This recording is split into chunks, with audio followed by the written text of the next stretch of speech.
akan mencari jalan. Saya tidak melihat perkara ini satu masalah besar dan bersetuju untuk membubarkan Dewan Undangan Negeri Melaka yang ke-14 pada 4 Oktober 2021 bersamaan dengan hari Isnin. Apa juga, saya tak tahu urusan kerajaan negeri itu tanya Yang Berhormat Ketua Menteri. Tetapi apa pun yang dimaklumkan oleh Ketua Menteri tadi, semua keputusan dibuat bersama.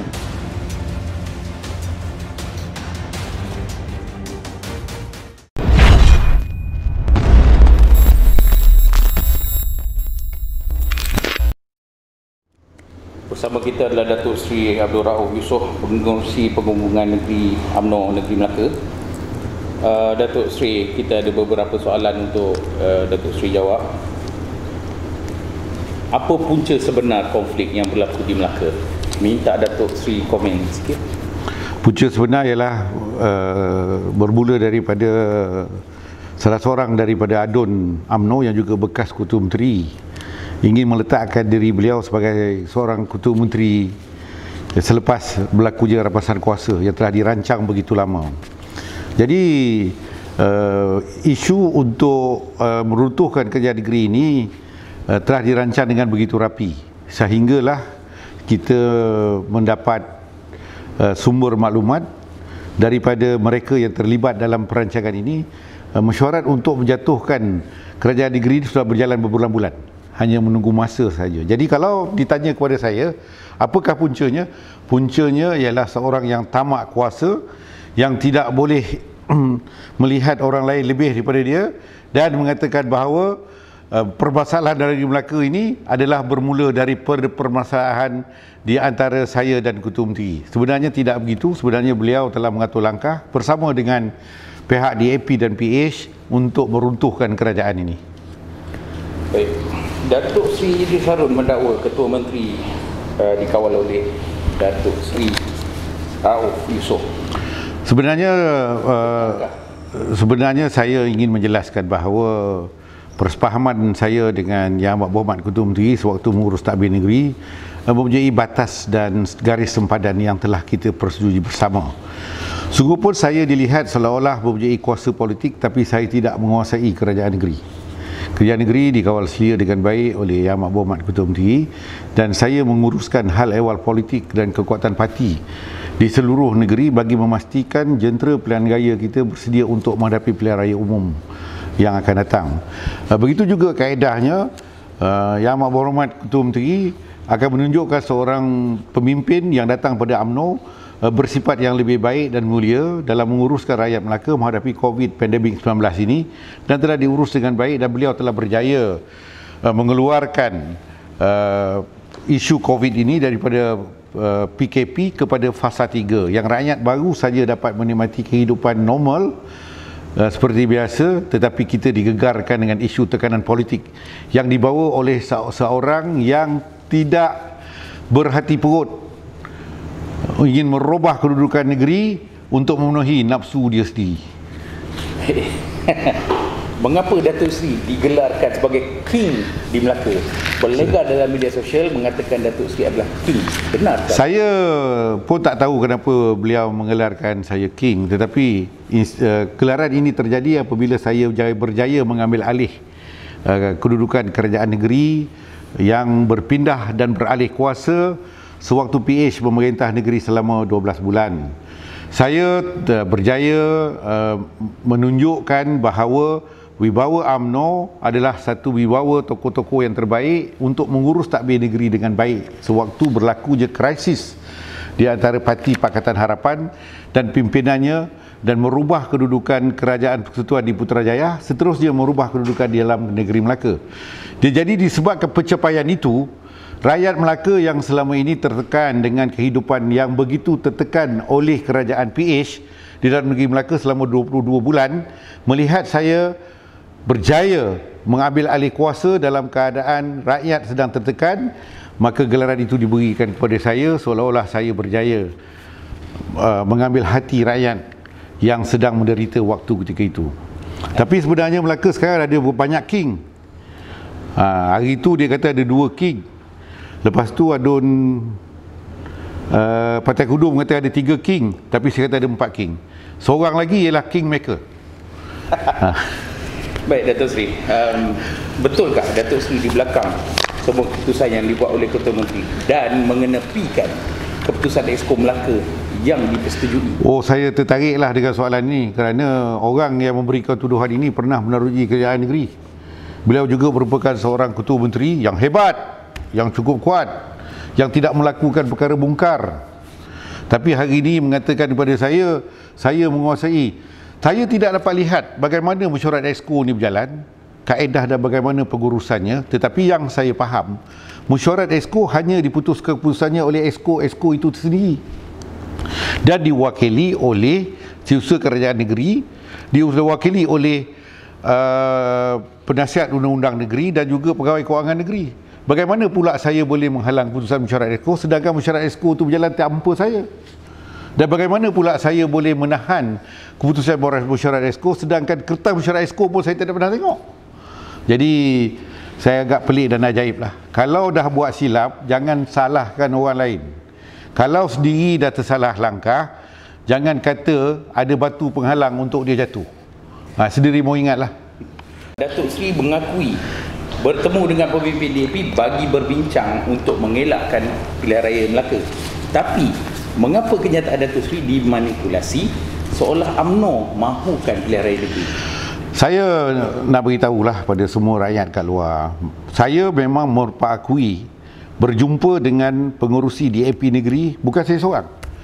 Saya ditemukan oleh Timbalan Pengerusi Program UMNO Negeri, Datuk Seri Ali yang juga Ketua UMNO Bahagian Tangga Batu, di rumah beliau.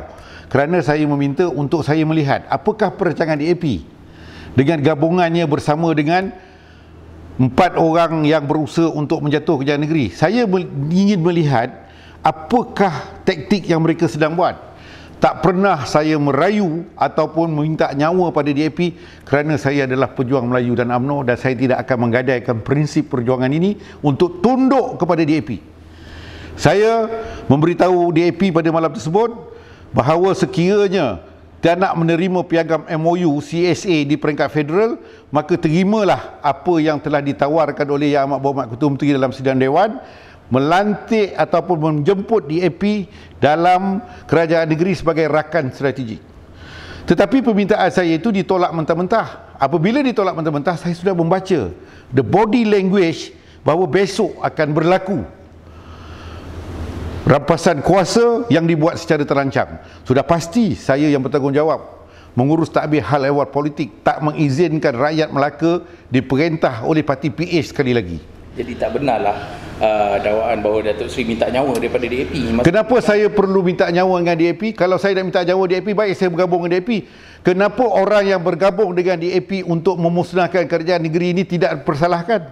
Kenapa saya yang mempertahankan hak Melayu supaya saya dapat memastikan bahawa negeri ini tidak tergadai ke tangan PH, saya dipersalahkan seolah saya minta nyawa? Saya tidak meminta nyawa kepada DAP.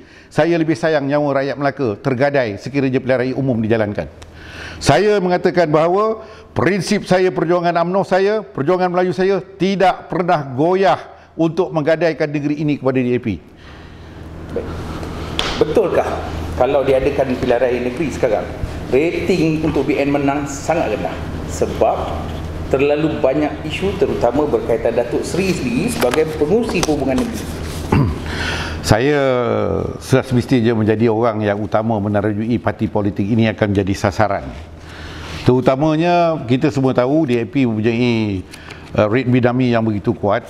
Jadi pengaruh untuk mempengaruhi minda orang ramai dipengaruhi oleh agenda dan dakwah yang dibawa oleh DAP sehingga rakyat terpedaya.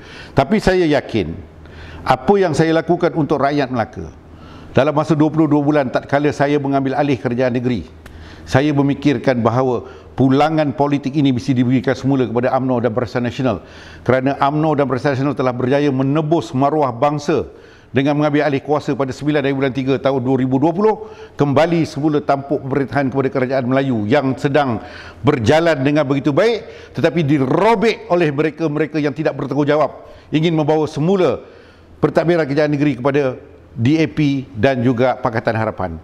Jadi kalau ditanya saya apakah ianya akan merendahkan rating UMNO untuk menang, itu adalah dakwah yang dibawa oleh Red Binami supaya rakyat Melaka mesti melihat apa yang dibuat oleh UMNO sejak 9 dan bulan 3 tahun 2020 sehinggalah hari ini. Kita telah berjaya dalam pelbagai bidang walaupun kita dihempit, terkurung disebabkan oleh pandemik, tetapi kerajaan yang diuruskan oleh Yang Amat Berhormat Ketua Menteri telah berjaya melepasi halangan ini sehingga kita telah masuk ke fasa 3 yang mana 80% rakyat negeri Melaka telah mendapat vaksin. Benarkah kem Datuk Seri Idris Harun diboikot dalam banyak acara di Melaka? Minta Datuk Seri komen sikit. Saya nak bercakap dengan orang yang kecewa ni pun susah. Bermula agenda kekecewaan Idris Harun ini apabila beliau kalah sendiri di tangan rakannya Datuk Seri Ali dalam pertandingan mempertahankan jawatan Ketua Bahagian Tangga Batu. Saya melihat bahawa agenda peribadi ini diheret ke dalam kancah politik negeri Melaka kerana beliau tidak puas hati dengan kekalahan yang dialami oleh beliau tatkala pemilihan parti di peringkat bahagian Tangga Batu. Jadi disebabkan oleh kekalahan ini, beliau sendiri merasa terpinggir kerana bagaimana seorang bekas Ketua Menteri boleh kalah di kawasannya sendiri kerana rakyat Tangga Batu sendiri sudah menolak kepimpinan beliau kerana beliau gagal mengekalkan kerajaan negeri Melaka pada pilihan raya umum yang lepas. Saya nak mengatakan bahawa Idris Harun mempunyai satu karakter yang membaling batu dan sembunyi tangan. Kita tahu dia baling batu, tapi dia sembunyi tangan. Karakter-karakter inilah yang kita tak nak dalam kerajaan negeri Melaka. Sedangkan beliau tidak berjawatan di dalam mana-mana jawatan UMNO dilantik menjadi esko. Kita tidak meminggirkan beliau. Setiap kali saya mempengerusikan mesyuarat, dia dijemput. Surat yang dihantar kepada dia diminta untuk dihantar secara peribadi, bukan surat dijemput secara berkumpulan. Beliau meminta memandangkan beliau seorang bekas Ketua Menteri, surat jemputan mesti dihantar secara peribadi kerana beliau menghormati beliau sebagai seorang Ketua Menteri. Tetapi beliau tidak pernah hadir. Kedatangan Presiden UMNO, kedatangan tibalah Presiden UMNO dan seluruh ahli MKT di dalam kawasan Tangga Batu, beliau tidak mengindahkan untuk datang menghormati organisasi parti di dalam Tangga Batu itu sendiri, dan beliau tidak pernah hadir dalam mana-mana jemputan yang dibuat oleh parti, sedangkan jemputan itu dihantar dengan sendirinya. Saya akan bongkarkan ini kerana semua surat jemputan itu disimpan rapi untuk menjadi bahan tak kala perlu diedarkan, kerana beliau adalah seorang yang pendendam yang cukup dahsyat kerana beliau sanggup menggadaikan negeri Melaka bergabung dengan DAP untuk melunaskan nafsu serakahnya menjadi Ketua Menteri sekali lagi. Saya nak bagi mendedahkan bahawa saya juga sudah melihat SD yang dikeluarkan oleh pihak DAP sewaktu dalam perancangan rampasan kuasa meletakkan beliau sebagai seorang Ketua Menteri. Jadi dan SD itu wujud. SD memang wujud, tetapi Idris Harun seorang yang tidak pernah berterima kasih kepada UMNO yang melahirkan beliau seorang pemimpin. Beliau pernah menjadi Timbalan Menteri, beliau pernah menjadi pengerusi SPN, Syarikat Perumahan Negara. Datangnya daripada mana kalau tidak UMNO yang memberikan beliau kedudukan dan jawatan, dan beliau pernah menjadi Ketua Menteri Melaka. Itulah sebabnya saya nak mengatakan bahawa karakter seorang pemimpin tak kala mengurus kerajaan negeri, jangan sombong, jangan tolak keredaan penghantar surat ke pejabat Ketua Menteri, melepaskan handbrake dan minta pula penghantar surat itu diberhentikan daripada jawatannya di pos Melaka. Rakyat Melaka tahu. Rakyat Melaka tahu bahawa inilah seorang Ketua Menteri yang sombong, dan kesombongan beliau menyebabkan rakyat Melaka marah dan menghukum beliau supaya kerajaan ini tidak diteruji oleh UMNO. Saya akan bawa banyak lagi pembedahan sebab karakter yang dibawa oleh bekas Ketua Menteri ini tak usah berselindung di sebalik sehelai lalang tentang seolah-olah beliau merupakan seorang ahli yang suci murni yang tidak ada dosa. Ingat kemungkaran yang dibawa oleh siapa juga, fitnah yang dibawa oleh siapa juga, akan dihukum oleh rakyat. Kita beralih sikit. Datuk Seri dikaitkan dengan projek pasir. Benarkah dakwaan itu dan mengapa sekarang baru Idris Harun mengungkit semuanya? Sedangkan sebelum ini beliau merupakan Ketua Menteri Melaka. Ini saya nak jawab yang cukup baiklah. Saya nak tenang sikit jawab ni. Sebab ini adalah satu tomahan yang paling dahsyat dalam hidup saya lah. Kerana projek pasir dalam negeri Melaka ni tidak wujud lagi di zaman pemerintahan yang amat berhormat Datuk Seri Sulaiman Ali. Semua projek pasir ini telah pun dilaksanakan zaman namanya Datuk Seri Utama IRTS Haji Idris Harun, yang telah memberikan konsesi pasir dan juga tabak laut kepada orang-orang yang mempunyai kepentingan di dalam proses penambah tambakan laut ini. Saya nak mengatakan, apa perlunya saya ada pasir? Saya pun tak tahu pasir ini macam mana. Entah macam mana pula saya terlibat dengan pasir. Kalau saya lah terlibat dengan pasir ini, sila buktikan. Mana konsesinya? Mana syarikatnya? Saya tak terlibat dan saya tidak mengambil tahu tentang urusan-urusan kerajaan dalam urusan tambak pasir. Yang saya tahu, sudah 5 tahun kerajaan negeri konsesi tambakan laut yang diberikan untuk penambakan laut menggunakan pasir laut dalam telah ditamatkan. Maka secara rasminya penambakan pasir ini tidak terlibat di tangan Yang Berhormat Datuk Seri Sulaiman Ali. Maka Idris sepatutnya bertanggungjawab.